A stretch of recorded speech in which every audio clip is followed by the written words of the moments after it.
Second Wind said some spicy stuff about the Valiant roster. Yeah, he said something like, I want to see them make it out of Open Division. So let's talk about Valiant then. Because I was part of their roster reveal video where they did like a faked leak, which I thought was hilarious. The only thing I didn't find hilarious about it was that it took me an hour and 50 minutes to go down to the Valiant place because of the fires that were raging in Los Angeles. And then it took me another hour and a half to be able to get back. So I spent more than 3 hours trying to travel for 20 minutes of filming. But hey-o, I screwed up. So I decided to make it up to them by traveling 1 billion miles to be able to make a video with them. All right, so their roster that they've announced so far is that their main tank is Dreamer from the Sydney Drop Bears. I don't know much about Dreamer. I haven't really watched that much of the Sydney Drop Bears for the last 2 seasons. I don't think I've watched any of their games, actually. I just haven't had time with the Overwatch League going on. But I will tell you this. Like they said in the video, Dreamer came out of open trials. So that means that with all of his 1 billion ping playing main tank, he outperformed NA contenders and Korean contenders main tanks who were trialing for that position for the LA Valiant. So that means something. Like, I don't know what that means, but it means something. Yes, it's almost certainly on Orisa full time. I mean, sure. I don't know whether they force them to play other heroes and other metas. Who knows? But yeah, I think it probably means very good comms. Because if you've got a guy from Australia playing main tank, probably the difference maker was his calls. But yeah, that's a lot of speculation, right?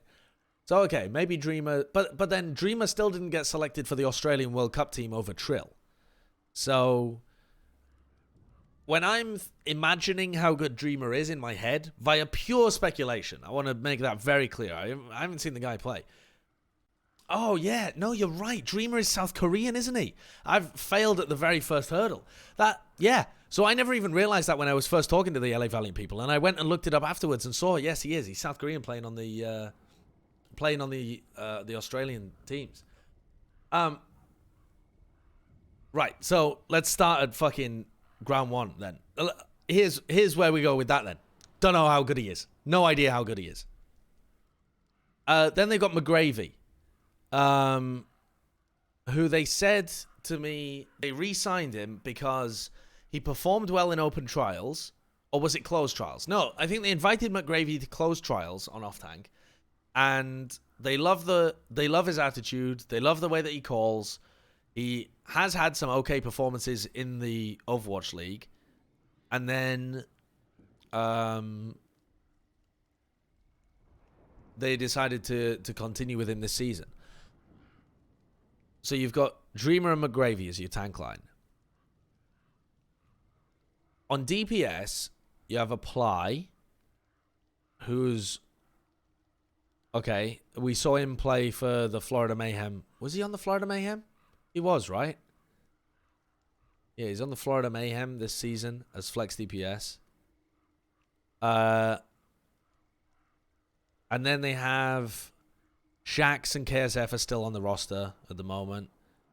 We'll see whether they go elsewhere or whether they stay on the team. I would imagine that they'd keep at least one of them. The thing for me is, if you're getting Apply, then I wonder if you're keeping KSF. But we'll see.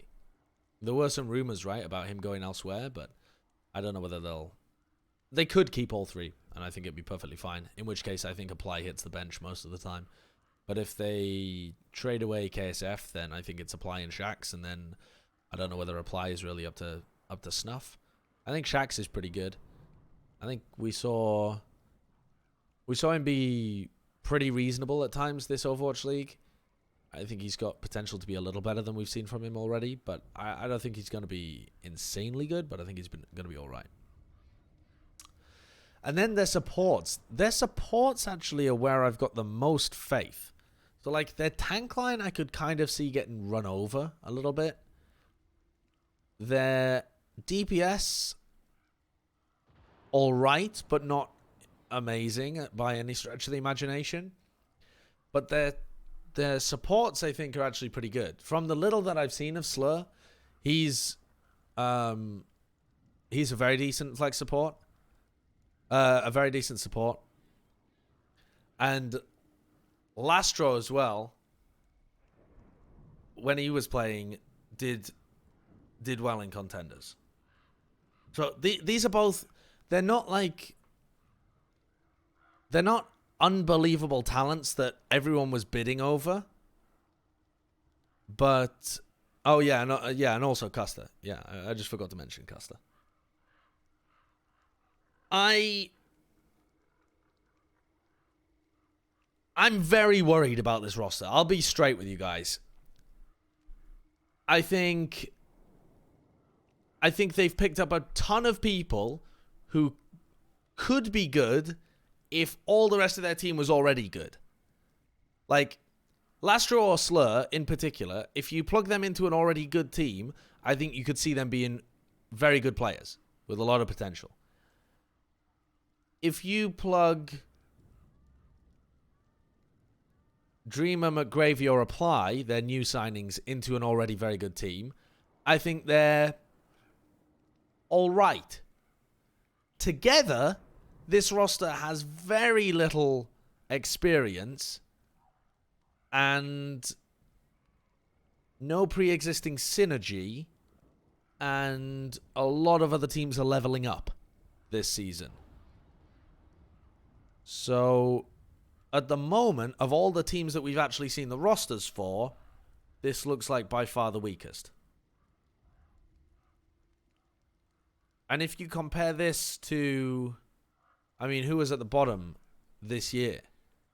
Boston? We don't know who's going to be on Boston. And they've at least got Myeonbong. They've got Myeonbong, Color, Hex, Blase, and Fusions. That's, I guess Paris was the measuring stick, but now Paris have signed a bunch of crazy good players. Oh, they don't. Oh no, they don't have Blase. Yeah, good point. Good point. Blase got traded to Outlaws. Do I agree with what Peak said about the Valiant roster getting slaughtered in 2020? It depends who else they. It depends who other teams sign. Like, who are the teams that haven't signed people yet? Boston haven't signed a full roster. We don't really know what they're going to look like. Dallas have already made moves to become a lot better. We don't know who London are picking up. That's true. We don't know who Florida are picking up, but I bet Florida pick up some actually decent people. And I know that Spark have already said that they're keeping the majority of their team. They're going to be good. I know that Charge are going to be pretty good. Titans almost certainly going to keep the majority of their roster, so they're still going to be good. Atlanta I don't know about, but I don't know why Atlanta would get rid of a lot of their talent. Gladiators don't have any DPS yet. Gladiators aren't going to be bad, though. Atlanta promoted Gator and Hawk. Yeah, but who else have they signed? That's the big question. I struggle to see this team competing with... Who do Houston Outlaws have? Houston Outlaws, to me, are the classic measuring stick of the Overwatch League. Who do they have? They've got Raucous and Boink, Hydration, Blase, Linksa, Jake, Dante, and then they've got Muma, Coolmat, and Spree still. But they must be making more moves. If Outlaws aren't making more moves, I see Outlaws in the bottom 3 with Valiant at the moment. But that's the caveat there is I haven't seen all of the rosters yet, so it's super hard to tell.